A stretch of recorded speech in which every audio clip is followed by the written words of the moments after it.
जागतिक परिचारिका दिनाचे औचित्य साधून मजदूर संघ संलग्न बांधकाम कामगार संघटना जिल्हा नांदेडच्या वतीने 12 मे रोजी वैद्यकीय अधीक्षक डॉक्टर व्यंकटेश भोसले यांच्या अध्यक्षतेत संपन्न झालेल्या कार्यक्रमात माहूर येथील ग्रामीण रुग्णालयातील परिचारिकांचा सन्मान करून त्यांना सन्मानपत्र देण्यात आले।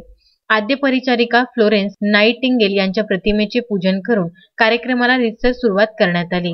यावेळी युवक काँग्रेसचे वैद्यकीय आघाडी सेलचे राज्य समन्वयक डॉक्टर निरंजन केशवे, भाजपाचे शहराध्यक्ष गोपू महामुने, तानुबाई बिर्जे पत्रकार परिषदेचे जिल्हाध्यक्ष जयकुमार अडकिने व डॉक्टर भोसले यांनी आपल्या मनोगतातून कोरोना महामारीच्या काळात जीवाची बाजी लावून निर्भयपणे व निष्ठापूर्वक सेवा देणाऱ्या परिचारिकांच्या कार्याचा गौरव केला। यावेळी doctor Abhijit Ambekar, doctor Sushma Chaudhari, doctor Supriya Kadam, बांधकाम कामगार संघटनेचे जिल्हा सचिव संजय सुरोशे, गुरु रविदास, समता परिषदेचे तालुकाध्यक्ष ॲडव्होकेट नितेश बनसोडे, पत्रकार राज ठाकूर, मुख्य परिचारिका सुंदर बोथिंगे, राजकिरण देशमुख, परिचारिका LG मेंढके, MS Kanake, CH मुधाडे, LH Bhilawekar, RK साबडे, KB नमुलवार, PP नंद, MD येवले, PR कचकलवार, PB खरे, समुपदेशक किरण चिरडे यांच्यासह वैद्यकीय अधिकारी व कर्मचारी उपस्थित होते।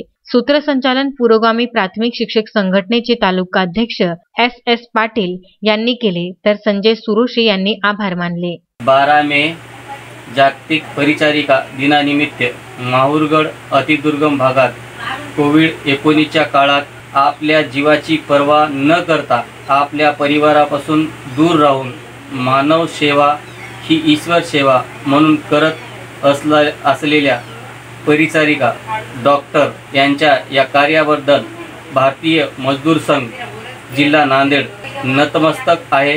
यांच्या कार्यास हार्दिक शुभेच्छा। संजय घोगरेसह अनवर खिच्ची, विदर्भ न्यूज, माहूर।